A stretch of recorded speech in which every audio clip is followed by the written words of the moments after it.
Sebelum kita masuk ke videonya, Mamang ingetin ya, video ini hanya preview dari manhwa aslinya. Jadi, jika teman-teman ingin mengetahui fullnya, kalian bisa baca di web legal atau back komiknya di tempat kalian, sebagai bentuk apresiasi bagi kreatornya.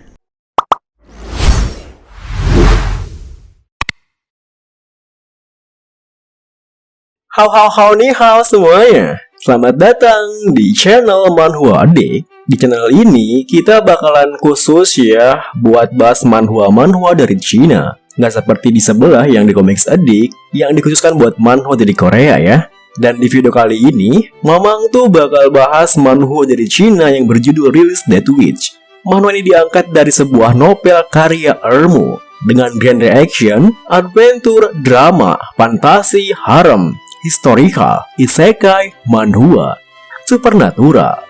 Dengan rating saat ini 4,6 dari 5 yang menceritakan tentang seseorang insinyur laki-laki yang pindah ke dunia lain dan menjadi seorang pangeran. Tempat ini sangat mirip dengan abad pertengahan di Eropa.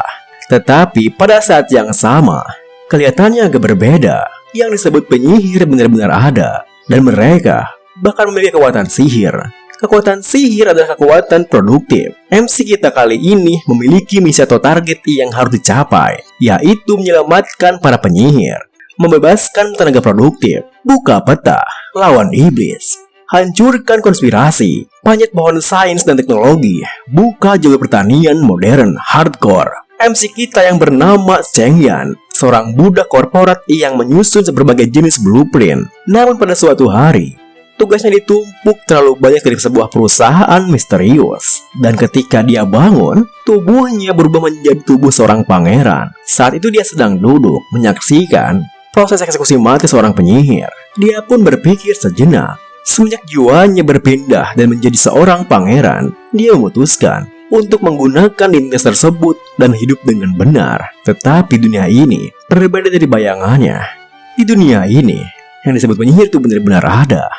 Mereka memiliki kemampuan yang tak terbayangkan, sehingga mereka dianggap sebagai perwujudan dari kejahatan.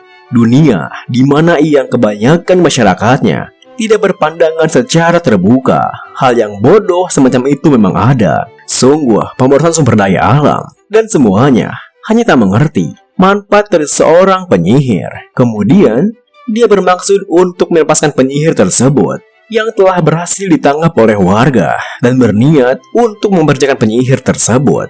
Dari rasa penasarannya itu, maka jika sang penyihir mau dipekerjakan dengan sebuah kontrak, maka penyihir tersebut akan mendapatkan kehidupan kerja yang fleksibel, asuransi dan tabungan uang, hari libur yang dibayar, tes sore, hadiah ulang tahun, perjalanan liburan, THR lebaran, tunjangan akhir tahun, diskon rumah tangga. Dengan mendalikan oleh seorang budak perusahaan dan kekuatan super penyihir, Cheng Yan pun menggenggam jalur peningkatan yang ekstrim. Penyihir memiliki berbagai jenis kekuatan, dan mereka bisa bersinar dalam berbagai hal, seperti produksi, bidang kesehatan, pendidikan, dan seni. Mereka sungguh alat yang efektif untuk memenuhi kebutuhan, tetapi keinginannya itu harus mendapat persetujuan dari yang lainnya. Dan dia sangat menginginkan semua itu. Jauh ke masa depan, dia bahkan tak punya waktu untuk memikirkan hal seperti itu sekarang. Seorang gadis penyihir mengingatkannya mengenai haremnya yang sedang tidak stabil, mengandalkan kekuatannya untuk tetap melajang. Gadis tersebut sama sekali tidak mengerti betapa sulitnya menjadi seorang pangeran itu. Walaupun tanah ini adalah kepunyaannya, masyarakatnya seperti biksu dan sangat miskin sampai di titik memakan sampah.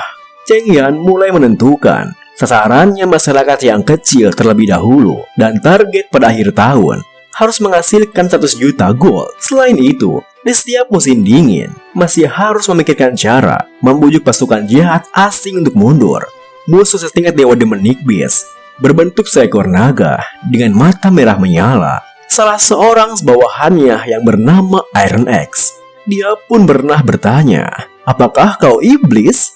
Selain itu, Cheng Yan juga harus berpikir bagaimana caranya untuk berurusan dengan saudaranya yang sangat hebat dan ingin merebut tahta sang raja. Karena dia memiliki 4 saudara kandung dengan kekuatan yang berbeda-beda. Pangeran pertama memiliki kekuatan bela diri yang sangat luar biasa. Pangeran kedua yang berlimpahkan harta jenis orang yang akan melakukan apapun yang dia inginkan. Putri ketiga hebat dalam bidang militer, dan si bungsu mempunyai kemampuan yang tidak terduga. Terakhir, bagi Cheng Yan yang seorang pria pekerja yang sudah lajang 20 tahun lebih, masalah tersulit tidak lain adalah hubungan romansa wanita. Ia dihadapkan pada sebuah situasi di mana para penyihir yang kebanyakan wanita ingin lebih dekat dengannya. Namun sayangnya, apapun yang terjadi, dirinya adalah pangeran keempat dari kerajaan Grey Castle, Roland Wimbledon, dan saat ini dia sedang kehilangan akal. Sepertinya sejak dia mati karena bekerja berlebihan sebagai budak korporat di dunia ini untuk mencegah dia mati lagi karena bekerja berlebihan juga. Cheng Yan bahkan harus bersusah payah dahulu agar dirinya dapat dukungan dari warganya. Itulah sedikit sinopsis dari cerita yang akan Mamang bawakan. Semoga kalian bisa membayangkannya. Gak usah wah-weh lagi, kita langsung masuk aja ke ceritanya. Di suatu waktu, terlihat seorang pria tampan yang sedang duduk di singgasananya. Namun, ia dikagetkan dengan suara seseorang yang memanggilnya. Ternyata, yang memanggilnya adalah seorang kakek-kakek. Yang mulia, bangunlah. Setelah pria itu membuka matanya, dirinya malah terlihat kebingungan. Saat itu, pria tersebut berpikir, "Gimana aku? Bukankah aku sedang buru-buru menyelesaikan blueprint? Besok ada batas waktu untuk menyerahkannya." Kakek yang sebelumnya memanggilnya pun kembali memberitahunya, "Yang mulia, sebentar lagi waktu untuk mengeksekusi. Tolong segera membuat keputusan Anda." Mendengar perkataannya, tentu saja membuat si pria itu semakin bingung. Dan tepat setelah itu, pikirannya dihujani ingatan yang sama sekali belum pernah ia lihat sebelumnya. Dan pria itu pun tersadar kalau tubuhnya yang sekarang bukanlah tubuhnya yang dulu lagi. Dirinya yang sekarang adalah pangeran keempat kerajaan Grey Castle bernama Roland Wimbledon. Dia pun teringat dengan kejadian terdahulu sebelum dirinya berada di tempat sekarang. Waktu itu, beserta kelima saudaranya yang sedang menghadap rajanya, yang mana adalah ayahnya sendiri, di ruangan singgasana raja. Saat itu sang raja mengumumkan sebuah dekret, yaitu dekret memperebutkan tahta.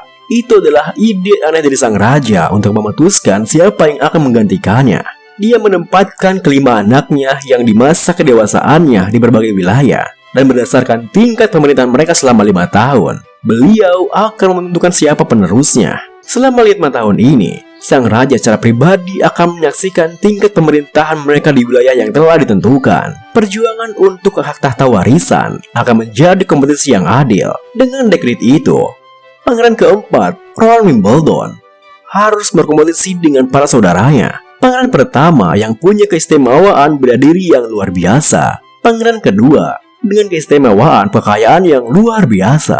Putri ketiga dengan keistimewaan kekuatan militer yang teramat kuat. Putri kelima dengan keistimewaan kepintaran yang luar biasa. Namun, keluar biasaan tersebut berbanding terbalik dengan pangeran keempat, Roland Wimbledon, yang selalu menghabiskan waktunya untuk mabuk dan dimanjakan demi berhura-hura. Pangeran keempat ini yang tak disukai sejak kecil dan suka mencari mati, ditugaskan di kota perbatasan yang bahkan burung pun tidak mau berak di sana. Tinggal bersama sekelompok penduduk asli kota ini, di mana kotoran dibuang begitu saja, kemudian dikabarkan mati karena wabah. Itu benar-benar dirancang dengan baik dan jelas. Di saat Cheng Yan yang kini telah berganti nama dan juga berganti tubuh menjadi Roland Wimbledon sedang asik melamun, kakek tadi kembali mengingatkannya, "Yang mulia, eksekusinya akan dimulai. Tolong segera umumkan keputusan Anda." Sontak perkataan si kakek membuat Kang Roland tersadar. Itu benar. Aku berdiri di sini untuk menyaksikan eksekusi mati seorang penyihir. Di alun-alun kota tempat di mana eksekusinya akan berlangsung, para warga yang sudah memenuhi area sekitarnya pun mencibir si penyihir tersebut. Penyihir terkutuk, perwujudan iblis, telah melakukan banyak kejahatan. Gantung dia sampai mati. Di tengah keadaan tersebut, Kang Roland pun menggerutu. Di tempat yang masyarakatnya tidak berpikiran terbuka, hal bodoh semacam ini benar-benar ada ya. Menuduh semua kejadian malapetaka kepada orang yang menyedihkan. Ia pun berkata sembari menjatuhkan kertas yang dipegang si kakek. "Lepaskan penyihir itu." Sontak keputusan Kang Roland pun membuat si kakek terkejut. "Yang mulia." Di saat yang bersamaan, masyarakat menjadi gaduh mendengar perkataan pangeran. Melepaskan penyihirnya? Apa yang dikatakan oleh Yang Mulia? Alih-alih menjelaskan alasannya, Kang Roland yang sudah tak peduli malah berniat meninggalkan tempat tersebut. Aku lelah, mari kita buat keputusannya di hari lain. Tentu saja si kakek pun berusaha mencegahnya. Tapi Yang Mulia, di saat si kakek sedang mencegah Kang Roland, kepala kesatria yang bernama Carter Lennis pun ikut menimbrung. Yang Mulia, ini bukan candaan. Mereka harus dibunuh. Jika tidak, apa yang akan kita lakukan jika penyihir itu memanggil temannya dan menyelamatkannya? Sekalinya identitas penyihir dibuktikan, Kang Roland pun berpikir, kesatria yang lengannya lebih tebal daripada tubuh orang lemah. Takut tawanannya akan kabur dari penjara? Sesaat setelahnya, seraya Kang Roland menuruni anak tangga, ia menuturkan, bukankah akan lebih baik jika banyak penyihir yang datang dan kita menangkap mereka secara bersamaan? Aku akan kembali untuk beristirahat. Kalian semua bubarlah. Kemudian, pangeran pun kembali ke kastil selatan di kota perbatasan tersebut, yang mana tempat tersebut merupakan kediaman sementara pangeran keempat. Setelah Kang Roland masuk ke dalam kastilnya dan tiba di kamarnya, ia pun mengeluarkan segala unek-uneknya. Ya Tuhan, apa yang telah kulakukan? Terakhir kali aku berbicara dengan banyak orang, itu ketika tahun baru Cina. Apa karena aku mati akibat kerja berlebihan, lalu berpindah ke tempat sialan ini setelahnya? Lupakanlah. Lagi pula ini termasuk kesempatan hidup.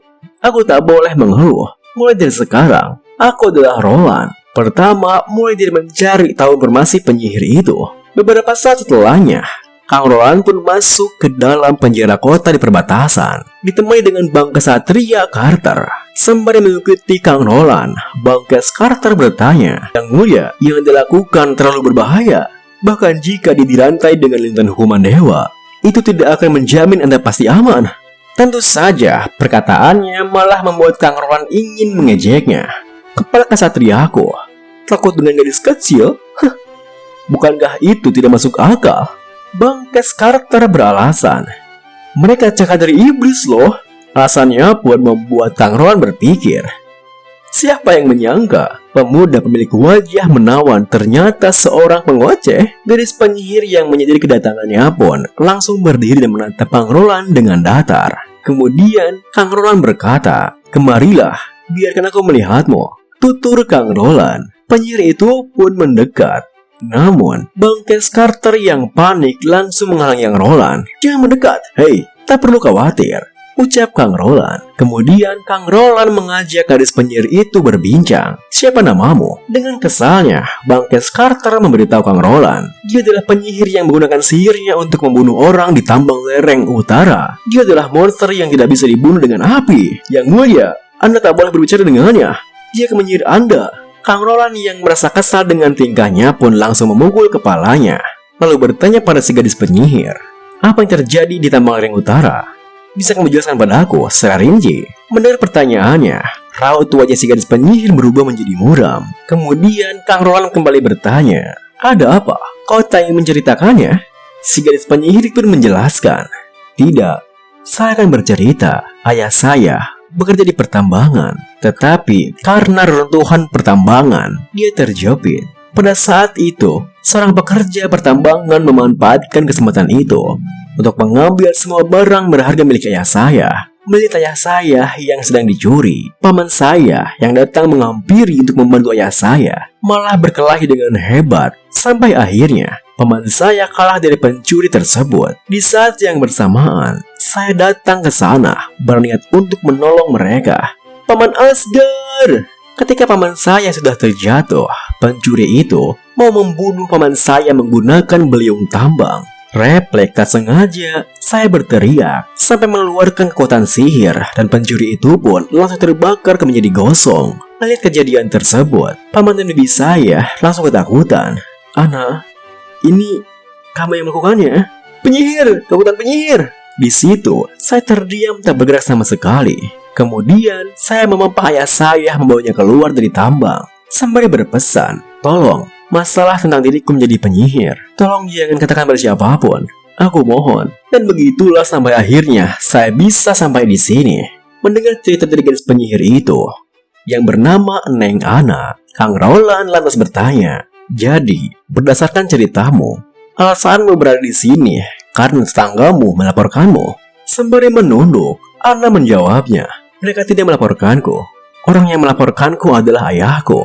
Dan akhir video ini, Kang Roland yang terdiam sesaat karena tak menyangka sama sekali bahwa ayah sendirilah yang telah melaporkannya untuk ditangkap. Terima kasih buat teman-teman semua yang udah nonton.